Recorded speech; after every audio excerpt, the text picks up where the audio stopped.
مرنے کے بعد بندہ کہے گا اے اللہ دوبارہ بھیج دے، مجھے تو پتہ ہی نہیں تھا میں اتنا جلدی مر جاؤں گا، ہیں میں اب روزہ بھی رکھوں گا، میں صدقہ بھی دوں گا، میں نمازیں بھی پڑھوں گا، اے اللہ ایک موقع دے دے۔ اس کے بعد کوئی موقع نہیں ملے گا۔ ہیں اعلیٰ حضرت لکھتے ہیں نا، اترتے چاند ڈھلتی چاندنی جو ہو سکے کر لے، اندھیرا پاک آتا ہے یہ 2 دن کی اجالی ہے۔ ارے یہ بھیڑیوں کا بن ہے اور شام آ گئی سر پر، کہاں سویا مسافر ہائے کتنا لا ابالی ہے۔ اندھیرا گھر اکیلی جان دم گھٹتا دل اکتا تا، خدا کو یاد کر پیارے وہ ساتھ آنے والی ہے۔ زمین تپتی کٹیلی راہ بھاری بوجھ گھائل پاؤں، مصیبت جھیلنے والے تیرا اللہ والی ہے۔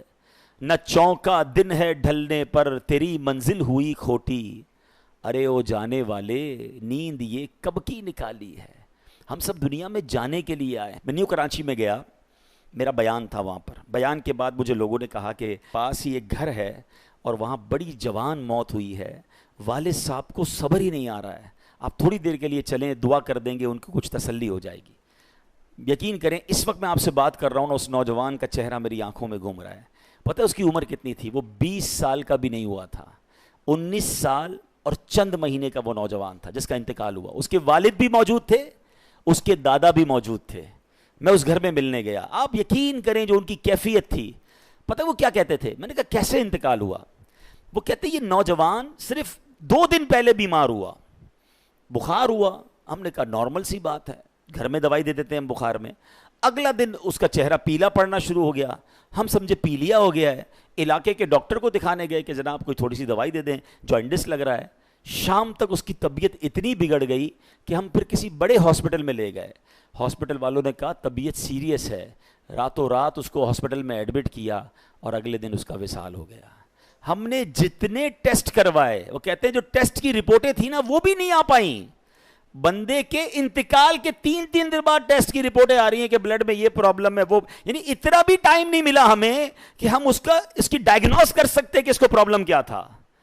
بڑا پیسے والے تھے، بڑا گھر تھا، سب کچھ تھا، مگر وہ 20 سال کا نوجوان اب اپنی قبر میں اکیلا ہے۔ کاش یہ بات ہمیں سمجھ آ جائے کہ میں نے بھی جانا ہے، آپ نے بھی جانا ہے۔ کس بات کا انتظار ہے یار؟ ہمیں کیوں لگ رہا ہے کہ ابھی بہت باقی ہے؟ ابھی تو بڑی لائف پڑی ہے، ابھی تو بڑھاپا آئے گا، پھر جناب اللہ اللہ بھی کر لوں گا، پھر توبہ بھی کر لوں گا، پھر حرام بھی چھوڑ دوں گا، پھر اللہ کی راہ میں خرچ بھی کر لوں گا۔ دادا موجود ہے، پوتا قبر میں ہے۔ آپ کو ایسی بھی قبر ملے گی جو 15 سال میں قبر میں گیا ہوگا، بلکہ قبرستان میں چھوٹی چھوٹی قبریں بھی ہوتی ہیں، بچے بھی قبر میں گئے۔ اٹ مینز ہم میں سے ہر کوئی ایک سیکوینس سے آیا ضرور ہے۔ میرے دادا پہلے آئے، آپ کے بھی پہلے دادا آئے، پھر والد آئے، پھر آپ آئے، پھر آپ کے بچے، پھر ان کے بچے۔ یہ ایک سیکوینس ہے، ایک ترتیب ہے۔ آنے کی ترتیب ہے، جانے کی ترتیب نہیں ہے۔ پہلے کوئی بھی جا سکتا ہے، تو پھر کیوں تیاری نہیں کر رہے؟ یہی تو قرآن کہہ رہا ہے کہ بندہ مرنے کے بعد کہے گا یا اللہ مجھے مہلت کیوں نہ دی، میں نیک کام کرتا، میں تیری راہ میں خرچ کرتا۔